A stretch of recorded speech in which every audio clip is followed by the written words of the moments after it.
Hello, welcome back to my world of stuff. It's time for another physical media update.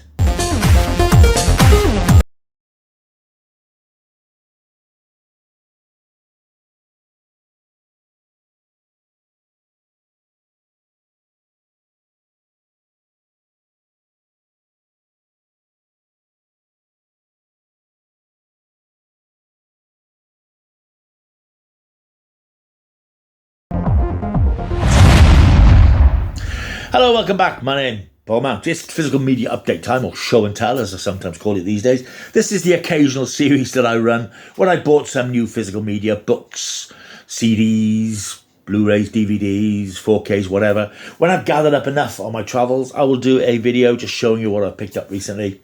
And it's an irregular series. It doesn't happen every week. It's every 2 to 3 weeks, depending on what I bought. Haven't picked up a great deal lately, but I did have a little haul last week when I went to my local CEX. So I've got 6 discs to show you and a couple of books. So yeah, let's make a start. I went to CEX because I had a few items to trade in and had a voucher for about 45 quid, I think it was. And I spent 36 quid of it on Friday when I went out. And these are the things I picked up. So I'll show you what I picked up at CEX. I've taken all the labels off, so I'm not entirely sure how much they were. I picked up this one. This is season 2 of the classic 1960s anthology genre series, The Twilight Zone. You may remember in a video a few months back, I picked up season 1. This is one of the classic series, and I must admit I haven't yet got into rewatching them again, but I will do. Now, things are a little bit quieter. I've been busy with some writing things and odds and sods this last week, so I'm hoping to have a couple of very quiet weeks where I will try and catch up with various bits and pieces. This is a classic 1960s series created by Rod Serling and introduced by him. Bizarre stories of the weird and wonderful, science fiction stories, horror stories, classic television, and I'm very pleased to pick this up. This I know was £10. If I hadn't had a voucher, I would have bought it anyway, because that's one hell of a bargain. The Twilight Zone season 2.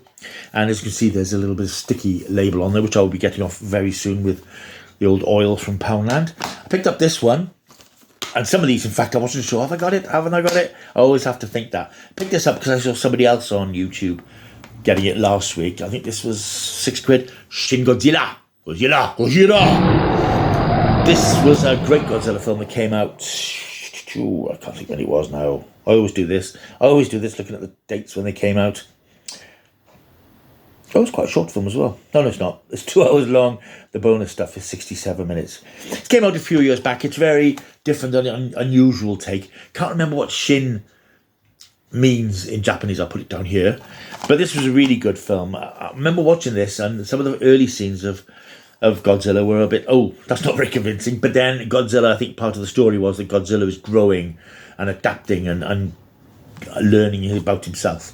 There was supposed to be a sequel, but that's not happening now. And we don't really need it because we've got Godzilla Plus One, which is out at the moment, which is such a good film.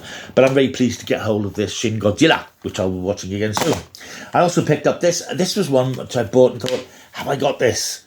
I'm sure I've got this. And I haven't actually checked to see if I have. Don't think I have. This is one of last year's great classic films. And this is what I mean about, I mentioned in an earlier video about liking action films and escapist films, but sometimes you got to watch something like this. The Banshees of Inisherin, starring Brendan Gleeson, Colin Farrell, Kerry Condon, and Barry Keoghan, who of course has now gone on to appear in the controversial Saltburn. This was an Oscar winner last year. Great film. I saw this in the cinema. I had a fantastic time. It's very funny, very poignant, very sad in places, but a damn good film. Really atmospheric and well done. Yeah, very pleased. I think this was 6 quid as well. I also picked up this one.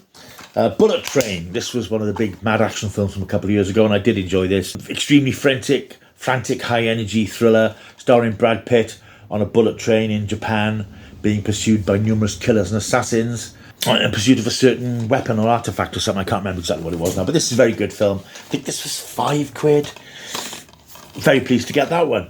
This is a documentary, which came out a couple of years ago. I really enjoyed it. I watched it on Netflix or Amazon, I think it was. It's Apollo 11. This is the true story told with unseen documentary footage about the Apollo 11 moon landing. There are people out there who don't believe that the moon landings happened. They're very silly people. Very silly people. Because they did. It's mankind's greatest achievement, so I don't understand why you wouldn't want to acknowledge that it happened, because it was such an extraordinary achievement.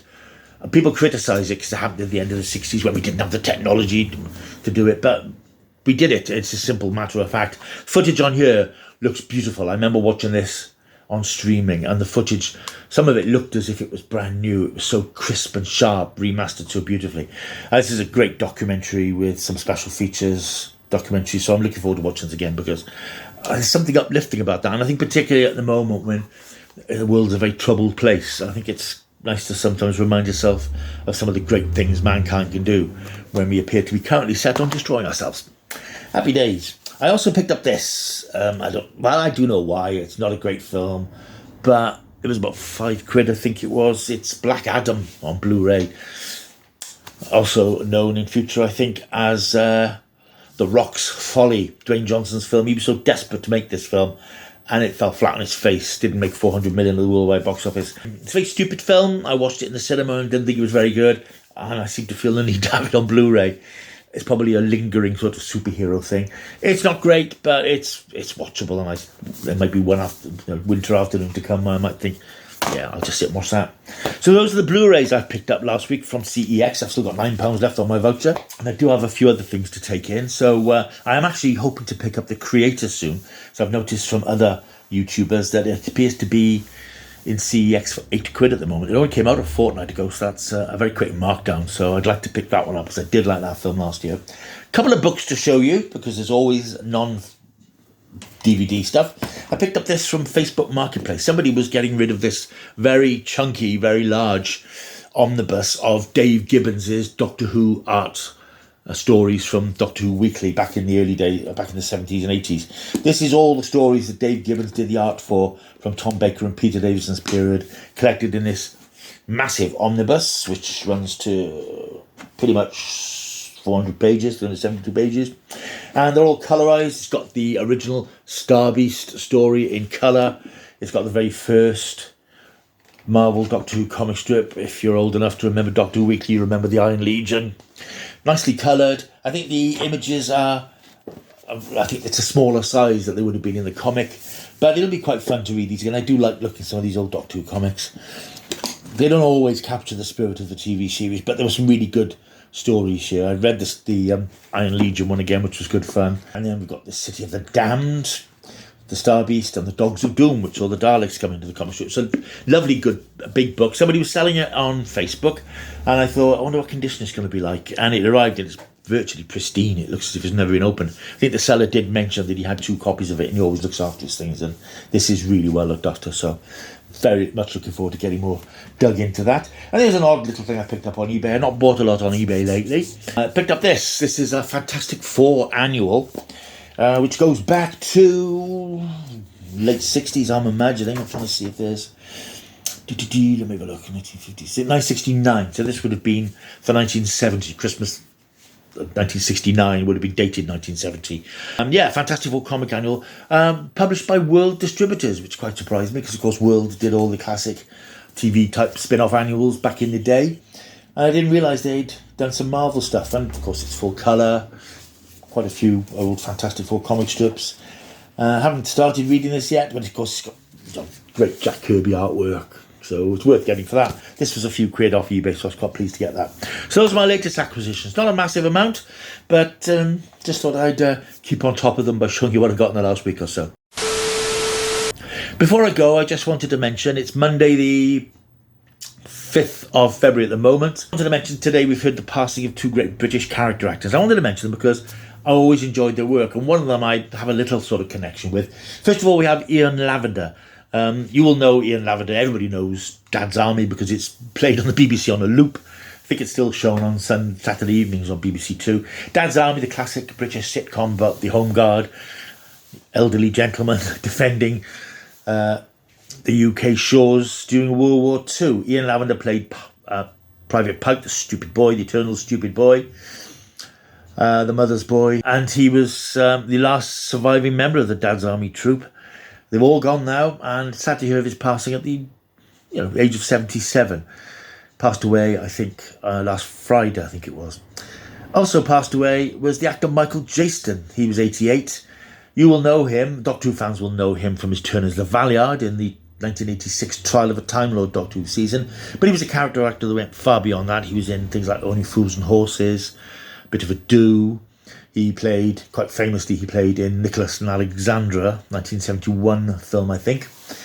And he also appeared in an episode of UFO, one of my favourite TV series called The Sound of Silence from 1969. Now, I have a bit of a connection to him. I met him once, I had a very nice chat with him. Longish story, which I'll try and cut short, and I may have actually recounted it before on this channel. Many years ago, when I was doing some essay work on Casualty at the BBC studios in Cardiff, Michael Jaston was one of the guest stars in the episode that was being filmed, and I recognised him. And funny enough, the weekend before, 10 days before, I'd been to Derby for a UFO convention, the Jerry Anderson TV series, and he was one of the guests there along with Susan Jameson. They both appeared in the same episode, and I asked him a couple of questions from the audience. So when I saw him on Casualty, purely by chance, when we broke for lunch, most of the actors go back to their dressing rooms or they have food brought to them, but he was just wandering off to the canteen to see what the food was. Or he was behind me in the canteen, going towards the canteen. I opened the door for him to come through, and I just said to him, "Oh, hello, Mr. Jason, I really enjoyed your Q&A at Derby at the UFO convention last week." And I think he sort of latched on to me as somebody who he could probably talk to. I mentioned the questions I'd asked him. We went off and got our food. And normally when you do these things, all the essays go and sit together and you have a chat and a laugh, and the actors, as I said, either stay in their dressing rooms or sit on separate tables. He got his food in front of me, and he was sort of waiting for me, and I got my food, and he said, "Oh, come and sit with me." So we sat on a bench chair chatting away, and I looked across to see the other essays looking at me as if to say, "What's he doing talking to him?" I would spend a lovely hour chatting to this really charming man. No side to him, no frills, no star thing. Just this genuine character actor with this long career, just chatting about his time on Doctor Who and chatting about Nicholas and Alexandra and how his agent had promised him this was going to make him a big star in America, but it didn't happen for various reasons, I think to do with the film being distributed. Just a lovely, lovely man. Really nice man. And then he went off and I went off, and later on in the afternoon we were filming a bit on Casualty and I was sitting in the background as you always do, and he was playing a character in a wheelchair. They were just getting ready to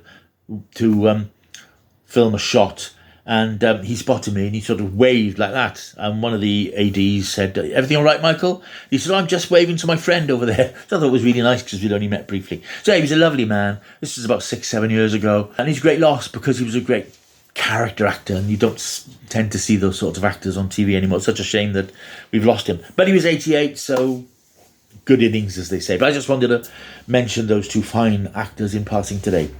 Right, thank you for watching. Hope you've enjoyed this video. If you're new here, if you've stumbled across this video because you like Blu-rays and things, please press the subscribe button. It'd be great to get the numbers up. I'm very near 600 subscribers now. Hallelujah.